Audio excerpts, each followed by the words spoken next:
Sir எந்த மாதிரி daily schedule follow பண்ணால் ஐஏஎம் போக முடியும்? ஐஏஎம் போகிறதுக்குன்றதை தாண்டி what is expected in CAT அதை புரிஞ்சுக்கிட்டிங்கன்னா அதை பண்ணுறதுக்கான ஒரு டெய்லி ஷெடியூல்ன்றப்போ ஒவ்வொருத்தரை பொறுத்து மாறும். One, your availability of time, your efficiency in given time. For example, நான் வந்து நியூஸ் பேப்பர் படிக்கணும்னு நினைக்கிறேன். என்னோட இங்கிலீஷ் இம்ப்ரூவ் பண்ணுறதுக்கு, என்னோட let's A comprehension knowledge improve பண்ணுறதுக்கு, என்னோட எக்ஸ்போஜர் இம்ப்ரூவ் பண்ணுறதுக்கு நியூஸ் பேப்பர் படிக்கணும்னு நினைக்கிறேன். But the 16 pages newspaper consumes let's say 3 to 4 hours for somebody else it will 1 hour, for somebody else it may be half an hour.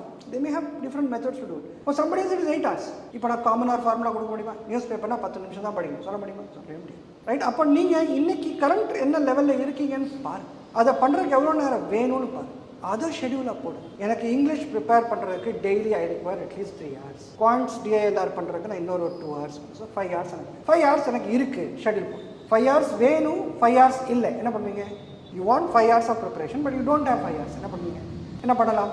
2 விஷயம் பண்ணலாம். ஒன்று, become more efficient. அப்போ reading speed எப்படி improve பண்ணுறது, குவிக்காக எப்படி பார்க்குறது, ஷார்ட்கட்ஸ் எப்படி பார்க்குறது, குவிக் மேத் ஸ்பீட் மேத்ஸ்ன்னு சொல்லணும்ல, அது எப்படி பண்ணுறது, இதெல்லாம் ப்ரிப்பேர் பண்ணி பேரலாக. இதற்கெல்லாம் ஸ்டடி ரூம் என்விரான்மெண்ட் தேவையில்லை.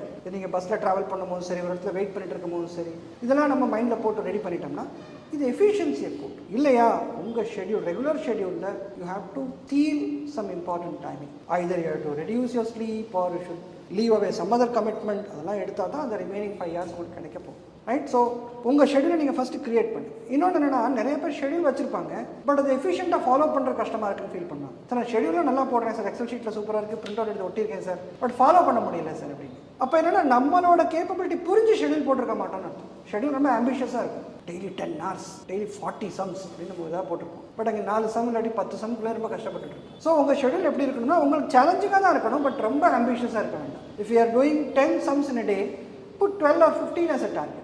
எஃபிஷியன்சி இம்ப்ரூவ் ஆகும்.